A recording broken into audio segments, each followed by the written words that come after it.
A school is a place for learners to ask questions. It should offer learners the opportunities and the tools to search for answers. What could happen if a community came together to study and practice interdependence? Education must prepare children for their future. My name is Tamara Weiss, and I live in San Francisco. I'm a primary school teacher using questions to guide my learning community.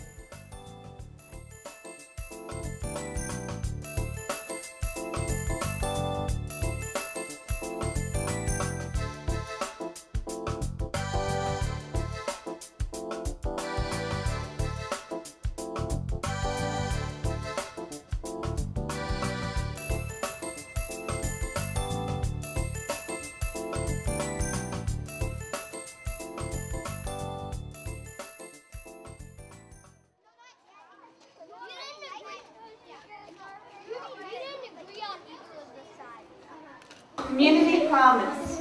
We promise to try to be a better class community, to create a better school community. We want to let others be who they want to be, helping and sharing with others so we all can learn. Others will include us, we will include others, no teasing.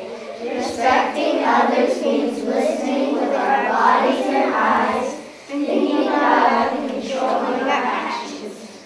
We want to be independent learners. We are responsible for our learning by trying our best, even when it isn't easy, and spending our time well.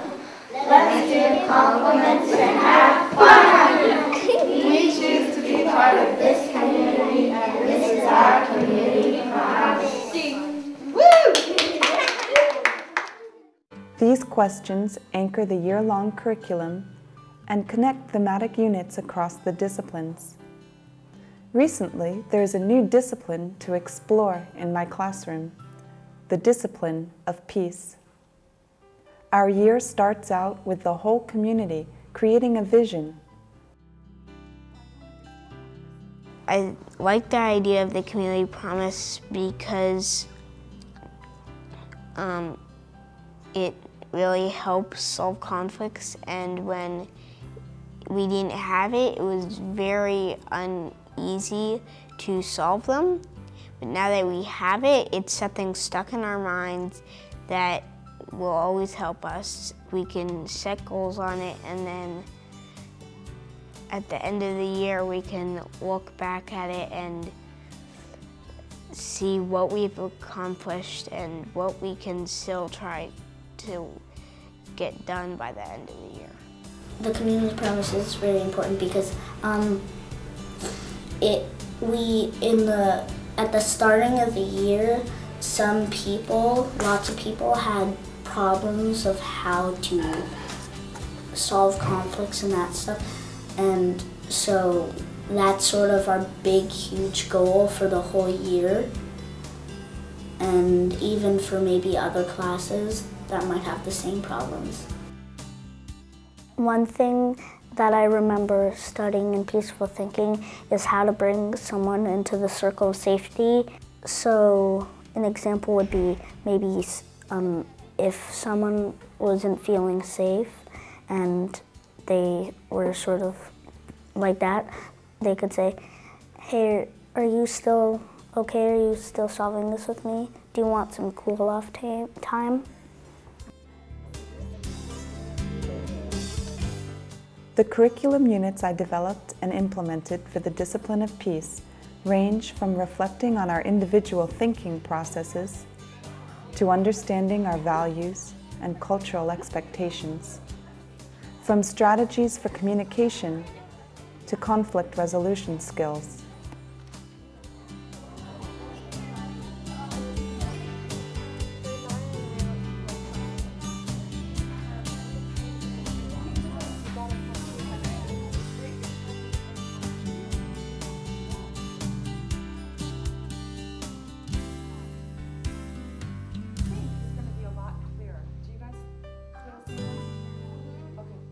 It's time for recess, though. Thank you for your work.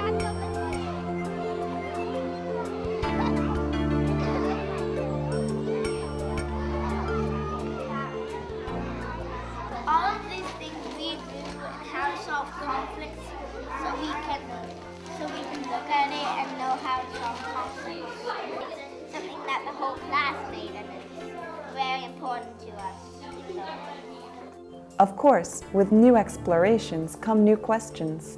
How does my teaching the discipline of peace help to empower children as active participants in their community to become stronger learners?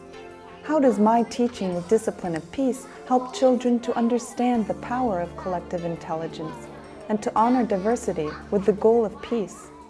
Children process and understand new information best when the information is contextualized and meaningful.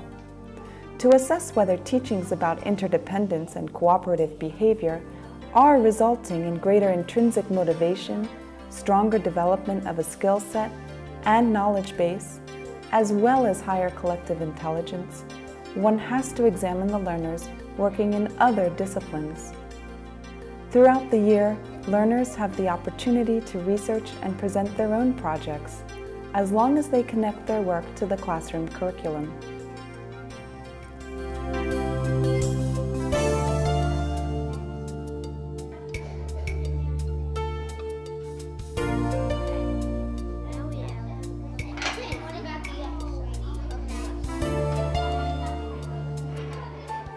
By working in collaborative groups, children have opportunities to practice their tools of interdependence. They have multiple opportunities to build relationships with their peers and to experience both teaching and learning, often nearly simultaneously. Collaborative groupings can be formed based on common interests, skill level, processing strength, or preferred relationships.